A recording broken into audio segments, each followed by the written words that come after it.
थे और बहुत से लोगों जो ठीक ठहरा रहे थे, मुझे लग रहा है आज उसी तरह बहुत से हमारे खिलाड़ी हैं, बहुत से हमारे राजनेता हैं, मुझे लगता है कहीं ना कहीं दबाव या बंदूक रख के उनसे ये हालात जो देख रहे हैं उसे नजरअंदाज करते हुए सरकार के इस कदम की जो तारीफ करवाई जा रही है। यही उस समय पहले भी हुआ था। पूरा देश में अराजकता का माहौल उस समय राजनीतिक था, इस समय राजनीति के साथ आर्थिक भी है। अध्यक्ष जी, मैं और मनीष सिसोदिया जी शनिवार को चांदनी चौक बाजार में, खारी बावली में, कश्मीरी गेट में एक एक छोटे से छोटे व्यापारी को मिले। हमने वहां देखा बाजार पूरी तरीके से अध्यक्ष जी बंद पड़े हुए हैं। व्यापारियों ने बताया जो छोटा व्यापारी भी चांदनी चौक जैसी जगह पर 10-12 हजार रुपए कमा लेता था, उसकी सेल 400-500 पर आकर रुक गई है। उसके पास घर में जाकर बच्चों को खिलाने के लिए पैसे तक, रोटी तक के नहीं है। लंबी लंबी लाइनें लगी हुई हैं। अध्यक्ष जी, मैं एक चीज के ऊपर ध्यान दिलवाना चाहती हूँ, 2-3 चीजें हैं। नरेंद्र मोदी जी देश के प्रधानमंत्री ने 8 तारीख की रात को 8:17 के ऊपर सारे टीवी चैनल पे लाइव आए और हमें लगा कि पता नहीं क्या हो गया। पहला शब्द था काले धन से लड़ना चाहते। पूरे देश में खुशी थी, मुझे भी वो शब्द सुनकर बहुत खुशी महसूस हुई कि प्रधानमंत्री 2.5 साल बाद शायद अपना कमिटमेंट पूरा करने जा रहे हैं और ये बिल्कुल देश काले धन से लड़ना चाहता है। लेकिन जैसे जैसे उन्होंने अपनी बात को आगे बढ़ाया तो हमारे पांव के नीचे से जमीन हट गई, क्योंकि हम जमीन के लोग हैं। हमें मालूम था कि ये जो फरमान जारी किया जा रहा है उसके बाद देश और दिल्ली के अंदर हालात क्या होने वाले हैं। अध्यक्ष जी, सबसे बड़ा मजाक उन्होंने तब किया जब 8 तारीख की रात को वो तुगलकी फरमान जारी करते कि 500 और 100 के नोटों पर पाबंदी लगा देते हैं और 9 तारीख की सुबह हवाई जहाज लेकर जापान रवाना हो जाते हैं विदेशी दौरे पर।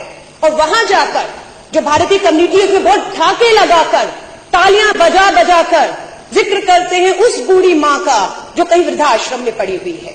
ये कहते हैं मेरी बात हुई एक मां से, जो पता नहीं कब बात होगी, बड़ी हैरानी की बात, और कौन से आश्रम की कौन सी मां से प्रधानमंत्री जी की बात हुई। जुमले गढ़ना इनसे सीखिए कोई।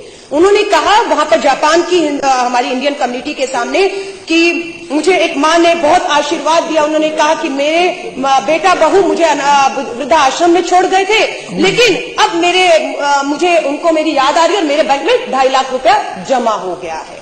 वो मां कहाँ है, वो कौन सा आश्रम है, कब बात हो गई प्रधानमंत्री जी से जिसका जिक्र वो जापान में जाकर कर रहे थे, ठाके लगा रहे थे। अध्यक्ष जी, वो मां मुझे मिल गई है, मैं बताना चाहती हूँ। और उस मां ने मुझे कहा, जिस मां की प्रधानमंत्री जी से बात हुई वही मां उसी हिसाब से मुझे भी बता रही है कि मोदी जी को जाकर कह दीजिए कि मुझे नहीं मालूम मेरा बैंक खाता वो कौन सा है, मुझे नहीं मालूम मेरे बेटे ने कब और कैसे 2.5 लाख डाला है। अगर आपकी जानकारी में है मोदी जी तो जाइए मेरे बेटे को काला धन मेरे खाते में डालने के मामले में गिरफ्तार करिए, जेल में डालिए। और आशीर्वाद मैं आपको तब दूंगी जब वो मां ये कह रही है कि मैं अपनी 4 दिन से पासबुक लेकर बैंक के धक्के खा रही हूं, मैं अपनी पेंशन नहीं लगवा पा रही हूं, मैं दवा नहीं ले पा रही हूं, वो मां रो रही है। ये मोदी जी को मैं बताना चाहती हूं, ये वही मां है जिस मां ने आपको आशीर्वाद दिया था। अध्यक्ष जी, सबसे बड़ी बात, खाता नंबर मैं बता रही हूं ऑन रिकॉर्ड 5545100034। ये किसका अकाउंट नंबर है अध्यक्ष जी? पश्चिम बंगाल के भाजपा के जो खाता है, पार्टी कार्यालय का खाता का नंबर बता रही हूं, दोबारा बता रही हूं 5545100034। मैं क्यों इसका जिक्र कर रही हूं अध्यक्ष जी? प्रधानमंत्री देश के कहते हैं ये जानकारी बहुत खुफिया रखी गई है, किसी को इसकी जानकारी नहीं दी गई है। 8 तारीख की रात को 8:37 में घोषणा करते हैं और उसी दिन सुबह 500 और 1000 के नोट भाजपा कार्यालय बैंक के खातों में जमा करा देता है सुबह सुबह।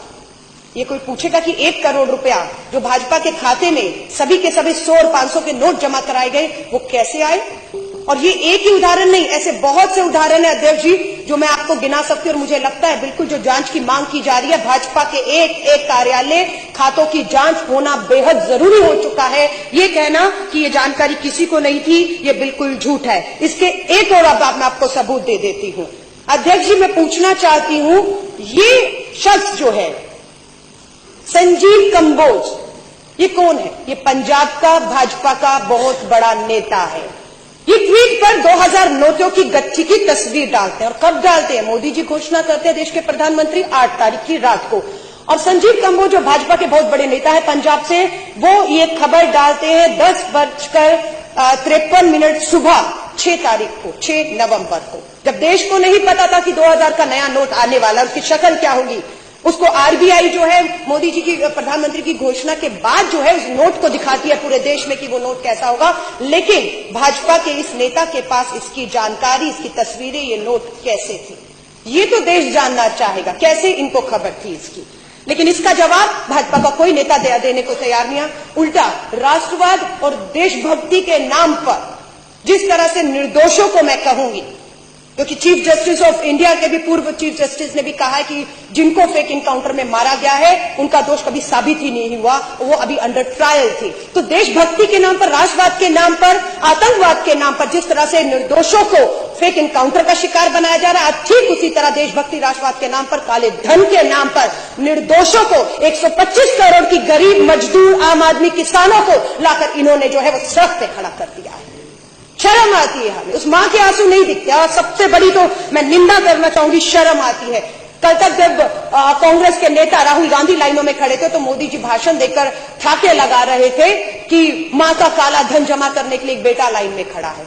और आज मैं कहूंगी, क्या देश के प्रधानमंत्री जी, आपकी भी माता जी को आज आपने 90 साल की उम्र में लाइन में खड़ा करने को एक फोटो कहूंगी, एक अपॉर्चुनिटी की तौर पे आपने देखा, 90 साल की मां को लाइन में खड़ा कर दिया है।